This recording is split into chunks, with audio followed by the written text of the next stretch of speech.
Tu ne seras jamais un grand leader si tu dis tout. Les grands leaders ont des choses qu'ils ne disent pas. Les grands leaders cachent certaines choses importantes. Un leader qui a trop d'amis échouera. Un leader qui a trop de confidents échouera. Vous devez savoir que leader, ce n'est pas toujours celui qui a le titre. Ce n'est pas toujours celui qui a le titre de chef. Parce que tu peux être un chef, mais tu n'es pas un leader.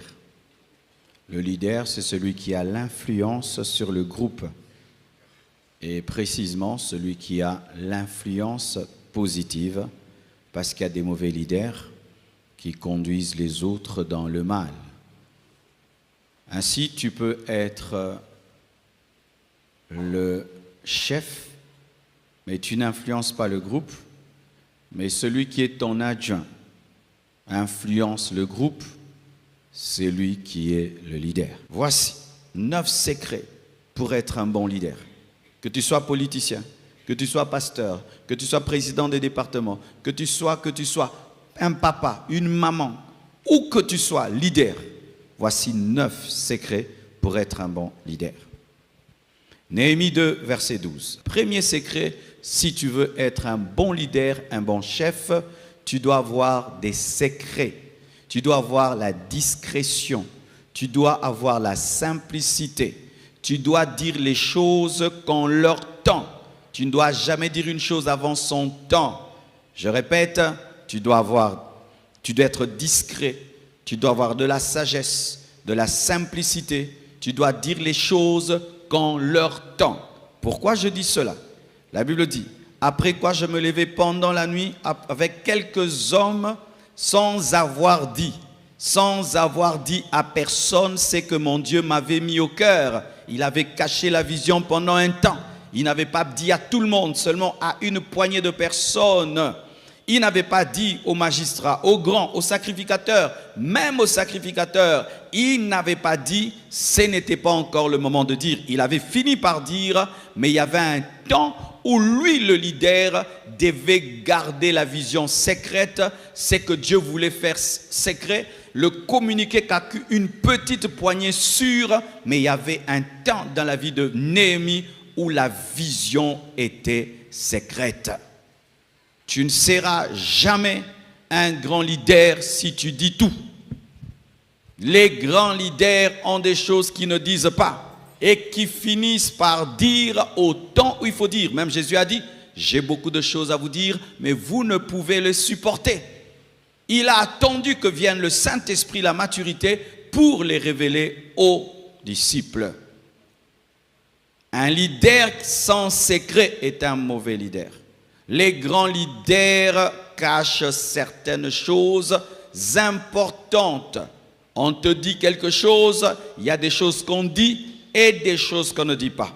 Il y a des choses que Dieu te révèle que tu peux dire et d'autres tu ne dis pas. Il y a des choses que Dieu va faire, tu peux dire, mais d'autres tu ne dis pas. Ou il peut te dire, tu vas le dire dans 5 ans, dans 10 ans. Mais si tu veux être un bon père, une bonne mère, un bon chef, un bon ministre, un bon président, un bon pasteur, un bon leader, tu dois apprendre à être sage, à être discret, à avoir des secrets et à ne dire les choses que lorsque tu dois le dire, et tu dois opérer dans la simplicité de la discrétion.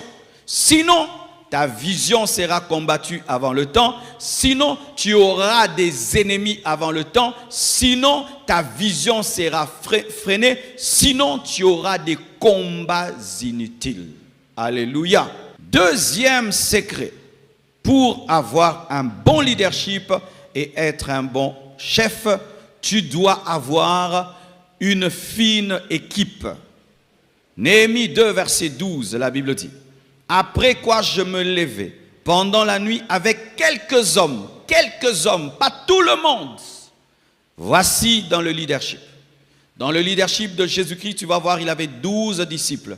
Mais les 12 disciples étaient fragmentés en 4. Il y avait des groupes de 3, de 3, de 3. Il y avait ceux qui étaient très, très, très proches, ceux qui étaient proches, ceux qui étaient un peu proches, ceux qui étaient lointains. Ce n'est pas tout le monde qui a vu la transfiguration de Jésus. Ce n'est pas tout le monde qui dormait sur la poitrine de Jésus. Ce n'est pas tout le monde qui était là lorsqu'il devait ressusciter les morts. Alléluia. Il y a toujours un noyau limité autour des grands leaders. Plus tu as un trop grand noyau, plus tu auras des problèmes.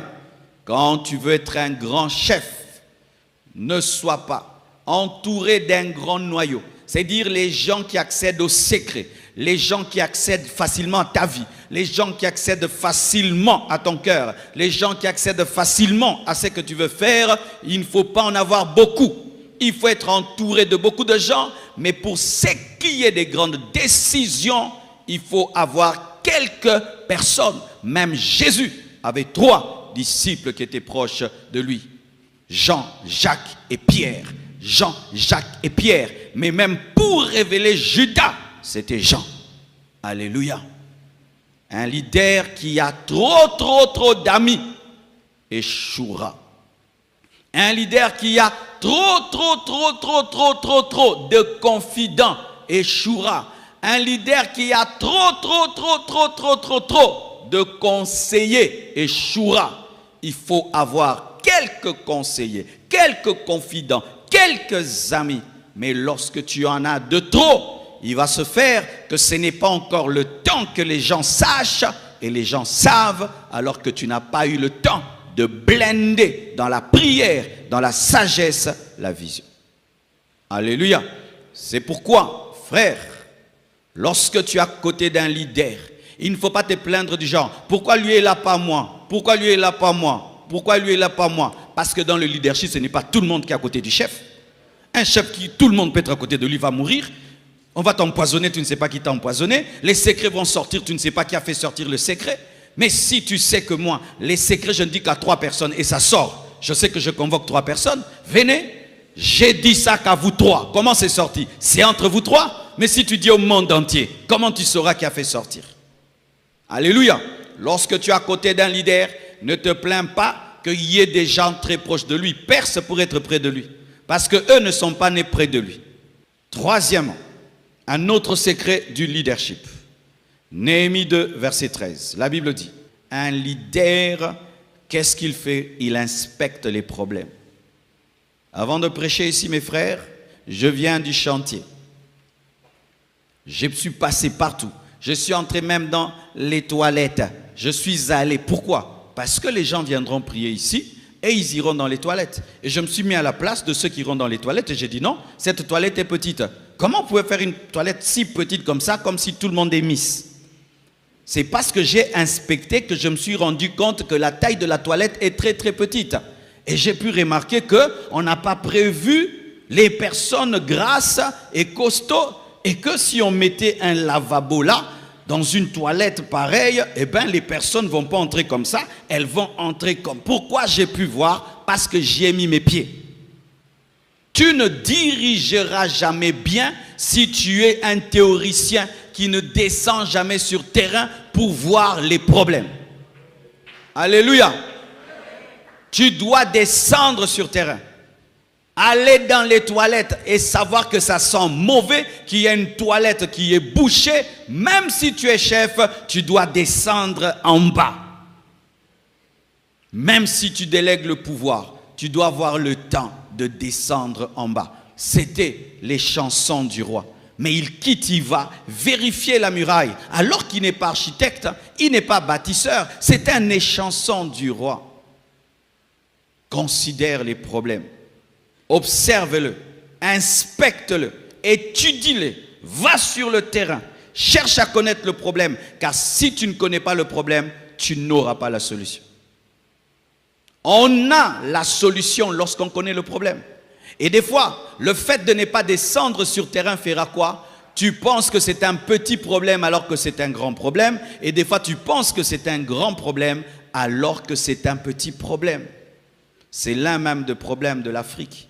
Oh, Oh, Mokonzi, il y a ça. Ok, ok. Oh, chef, il y a ça. Ok, ok. Mais quand tu ne descends pas sur terrain, lorsque tu ne peux pas toi-même tâter les problèmes, eh bien, tu auras des faux rapports.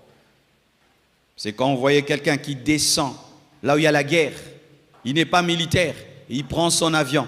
Il va au front alors que sa vie est en danger, pour se rendre compte de ce qui se passe, parce que des fois on peut te dire qu'on a la victoire alors qu'on est en train de perdre. Néhémie est allé. Il a inspecté la muraille et il s'est rendu compte qu'elle était vraiment détruite, qu'il y avait un grand travail. Ainsi, il pouvait intérioriser que je dois bosser dur. Parce que si tu n'as pas la vraie connaissance du problème, tu vas croire que c'est facile alors que c'est difficile. Tu vas croire que tu vas le faire en un mois alors que tu vas le faire pendant toute une année. 4.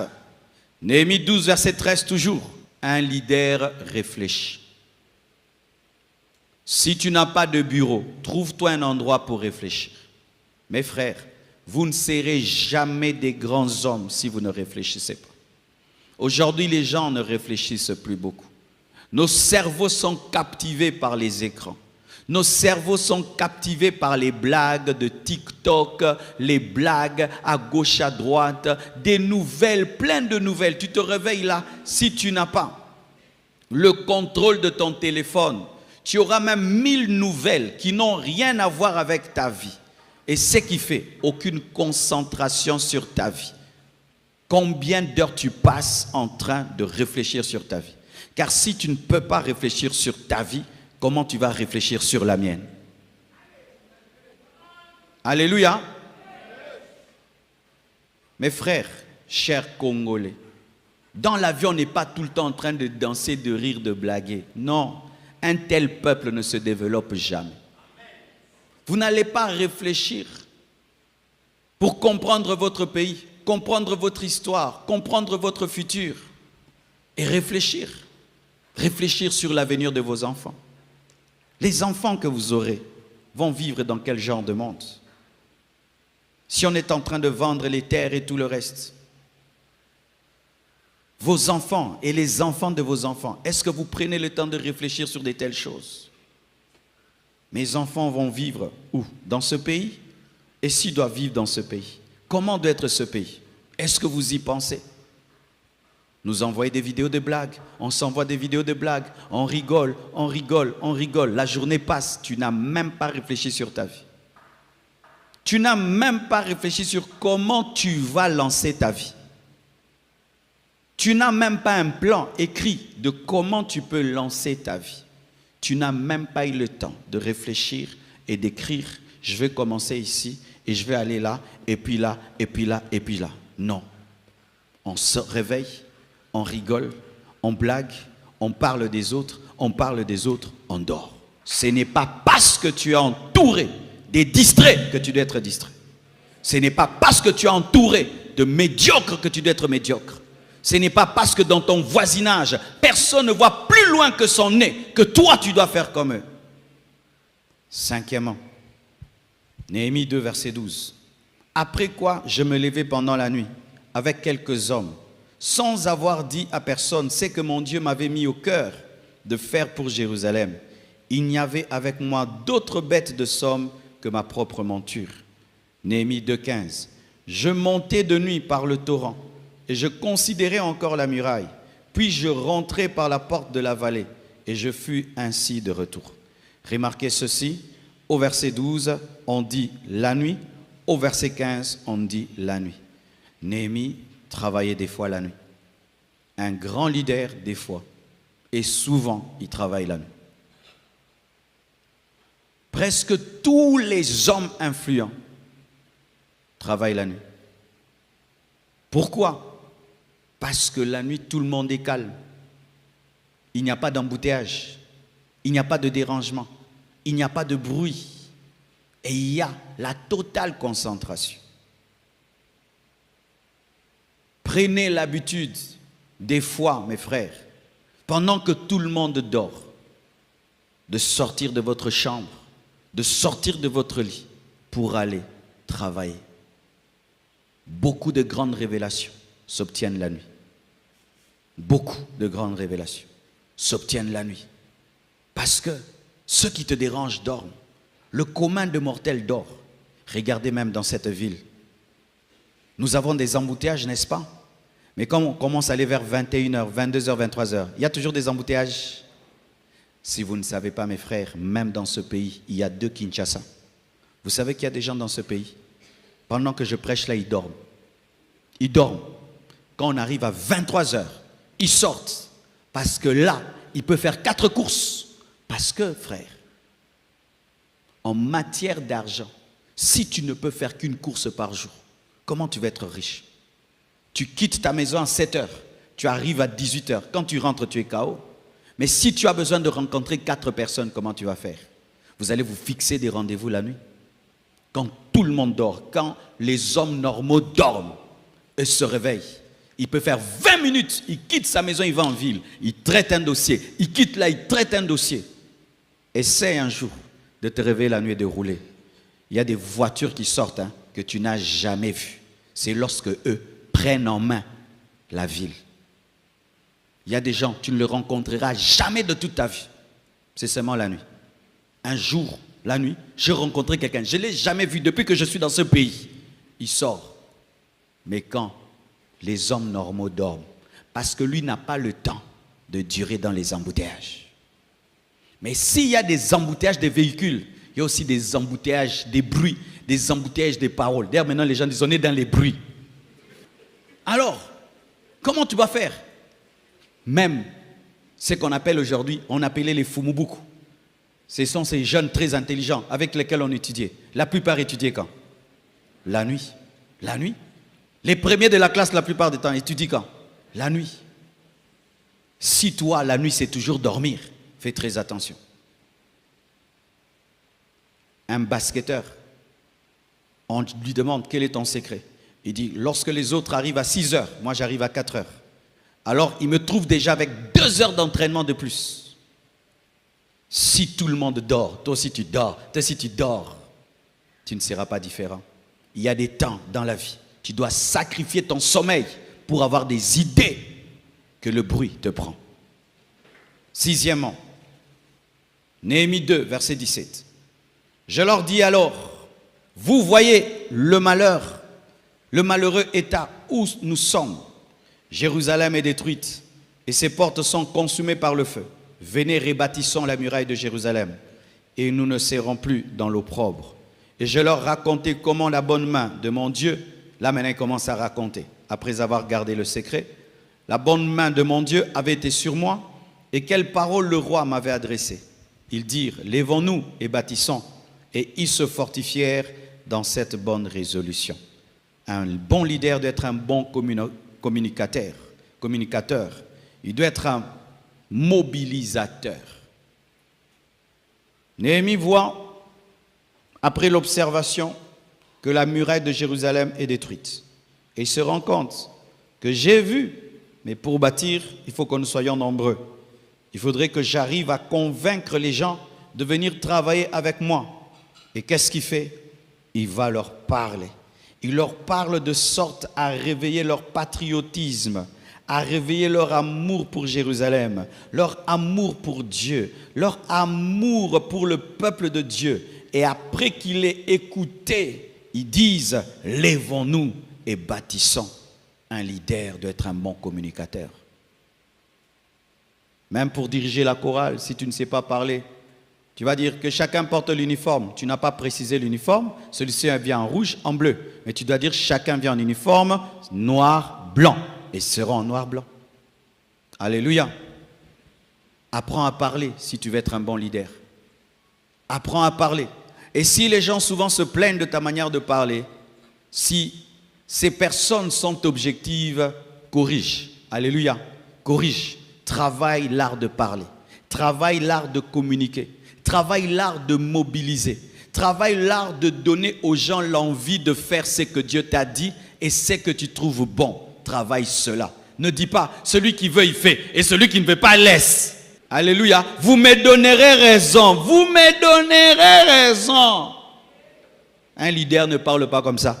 J'entends des mamans qui disent ça. Toi, ma fille, quand tu souffriras, tu penseras à moi. Parle-moi pour que je me corrige, en fait, que je ne souffre pas. Alléluia. Apprends à parler. Apprends à communiquer. Apprends à parler quand tu es un leader. La parole a une puissance. La parole est créatrice. J'ai écouté un homme de Dieu qui est venu des États-Unis. Il enseignait sur l'ordre et la discipline. Une fois seulement, quand je l'ai écouté, l'Esprit de Dieu m'a dit, Marcelo, tu es désordonné. Tu dois arranger ta vie.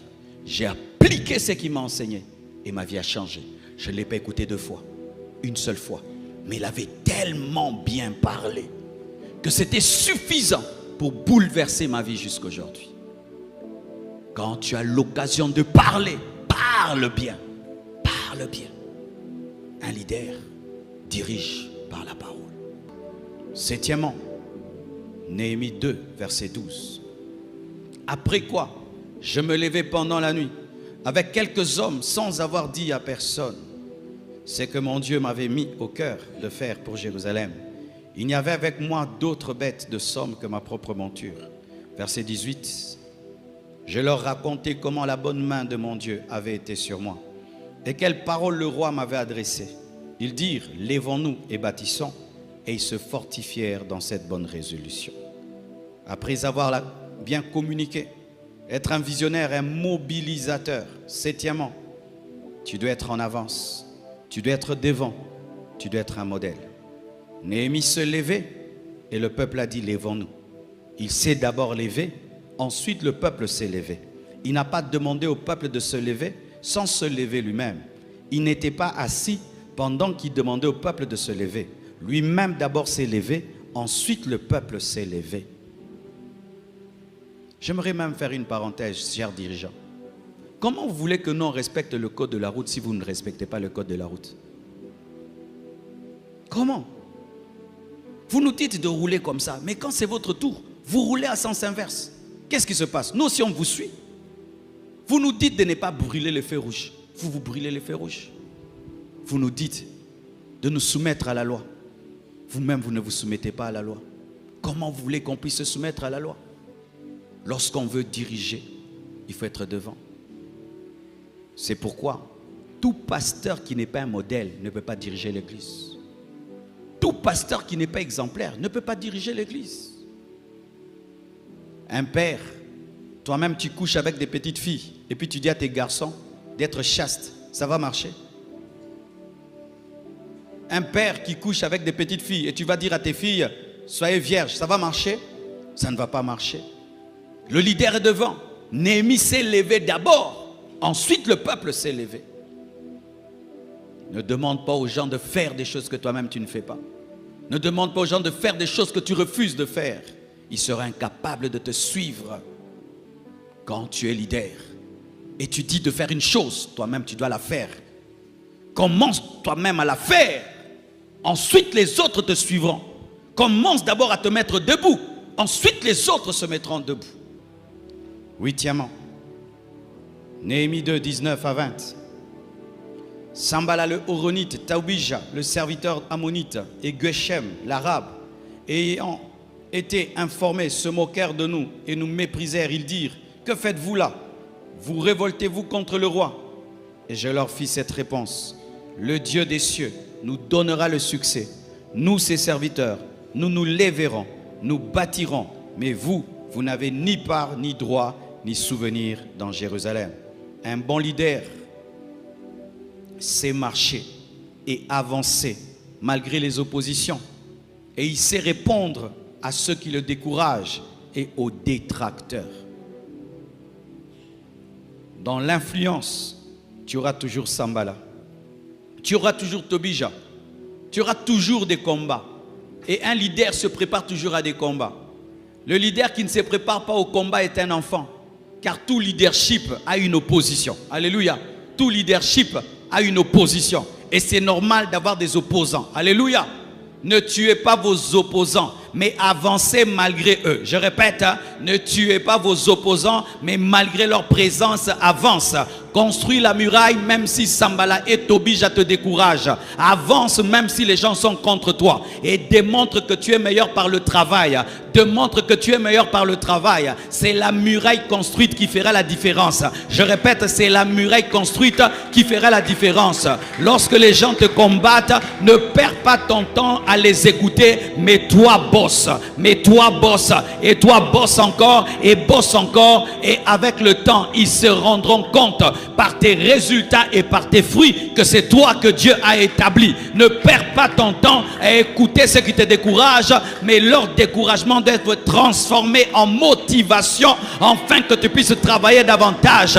Plus on fouette un cheval, plus il court rapidement. Et plus on décourage un leader, plus il travaille. Plus on fouette un cheval, plus il augmente la vitesse.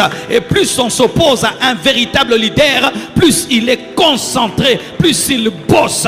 Et il bosse. Pourquoi? L'opposition révèle que tu as une vision. L'opposition révèle que tu n'es pas n'importe qui, parce qu'on ne combat pas le vent, on ne combat que les grands hommes. On ne combat que les grands hommes. Lorsque tu sens que les gens ne font que te combattre, c'est parce qu'ils sentent ton influence. Ils sentent ton influence. On ne combat pas n'importe qui. Les hommes de ce monde ont dit qu'on ne jette des pierres qu'à un arbre qui porte des fruits. Les fruits, les pierres révèlent les fruits. Les pierres révèlent les fruits.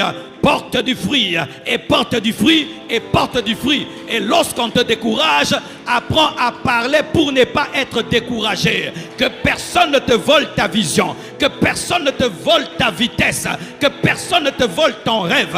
Si Dieu t'a dit que tu seras politicien, fais la politique, même si les gens disent qu'un chrétien ne peut pas faire la politique. Si Dieu t'a dit que tu seras basketteur, fais le basket, même si on te dit que tu seras pauvre. Si Dieu t'a dit que tu seras cultivateur, va cultiver, même si on t'appelle villageois. Mais après, lorsque c'est toi qui vas nous amener les maniocs, lorsque c'est toi qui vas nous amener les fruits, on va t'appeler Monsieur Supermarché. Frères et sœurs, que rien ne t'arrête. Les véritables leaders sont inarrêtables, instoppables, imbloquamables. Tu bloques, il passe. Tu bloques, il saute. Tu bloques, il déplace. Mais rien ne peut l'arrêter. Que rien ne t'arrête. Si tu as un rêve qui vient de Dieu, que rien ne t'arrête. Si Dieu t'a parlé, que rien ne t'arrête. Si Dieu t'a parlé, que rien ne t'arrête. Personne ne m'arrêtera. Le Congo ne m'arrêtera pas. La jalousie ne m'arrêtera pas. Rien ne m'arrêtera. Seul Dieu pourra m'arrêter. Alléluia. C'est ça un leader. Un leader ne pleure pas. Oh mais combat. Bébé. Bébé. Tout leader a des combats. Et les combats peuvent venir de ta famille, peuvent venir de tes amis, peuvent venir de ton mari, peuvent venir de ta femme, peuvent venir de tes frères. Judas venait d'où? À côté de Jésus. Celui avec qui Jésus mangeait. Mais quand il est venu, Jésus a dit quoi? Ce que tu dois faire, fais-le. Charisme. Ce sont les immatures qui pensent que tout le monde doit les aimer. Qui t'a dit qu'on doit t'aimer? Qui t'a dit qu'on doit t'aimer? Tu dois réussir. Je n'attends pas l'amour du monde, mais moi je dois aimer le monde. Je n'attends pas les acclamations du monde, mais je dois réussir. Et je réussirai. Acclamation ou sans acclamation, je réussirai. Les hommes grands, ils ont un mental imperturbable. Tu acclames, il avance. Tu n'acclames pas, il avance. Tu l'aimes, il avance. Tu ne l'aimes pas, il avance. Tu es là, il avance. Tu n'es pas là, il avance. Pourquoi? Il est condamné à avancer.